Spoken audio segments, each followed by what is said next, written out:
As I'm sure most of you out there are already aware, coming up pretty soon is Father's Day. And Father's Day is one of the best excuses a man can ever have to go out and buy themselves a new gun and pretend it's from their ungrateful family.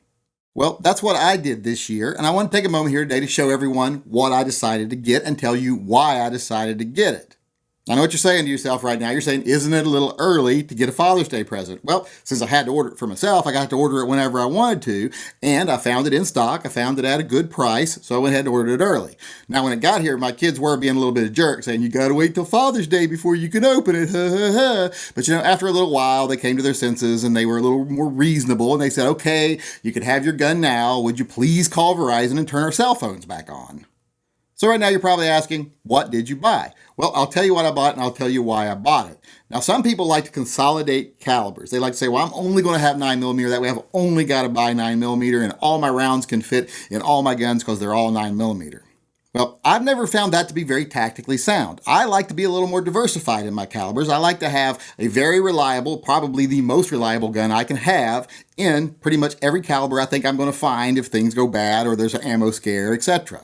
I started thinking, I don't have 45 ACP covered very well. I don't have what I would consider to be the most reliable gun in 45 ACP, so I thought I would pick one up. Now, I've already got several 45 ACP guns. I've got Colts, I've got SIGs, so I do have guns that will fire 45 ACP, but these are semi-autos, and we all know the S in semi-auto stands for sometimes we fire, sometimes we don't, which is why I went out and bought this. Since we all know the R in revolver stands for reliable, I bought this. The Smith & Wesson 625 45 ACP revolver. Now this is a stainless steel 4-inch barrel gun with a full underlug, which I really like the full underlug on these guns. It seems to make them balance better. It does have an adjustable rear sight. Another nice touch this gun has is a brass bead front sight, which I really, really like on a gun like this. And as you can see from the JM on the grips here, and from the JM on the side plate, this is the Jerry Michaluk or Mixelflick. I'm not really sure how to pronounce his last name. Never have been sure how to pronounce his last name. The only thing I am pretty sure of is if you can get him to pronounce his name backwards, he'll actually disappear into the fifth dimension again for another month.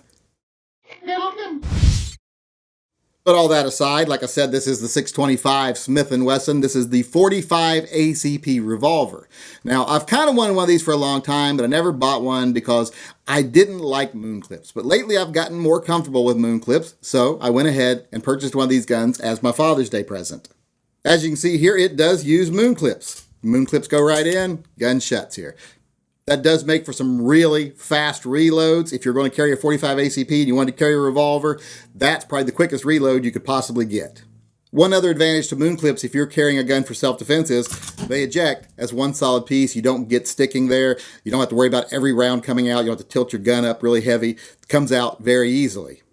Now, everyone's going to ask me, can you chamber a round without a moon clip? Yes, you can, and it will fire. But when you go to eject, they don't eject, so you got to actually tip the gun to get them out. Now, one problem I've had in the past with these type of guns, other than the moon clips, is that big gap up there in front of the cylinder, that big cylinder gap, the large forcing cone. Now, that is present on this gun, but on some guns, it's a lot more evident because the guns weren't designed for 45 ACP. This gun seems to have a little bit of a smaller gap than some of the ones I've seen, so it's not too bad, but it ain't great. But I can learn to live with that because this is such a nice gun.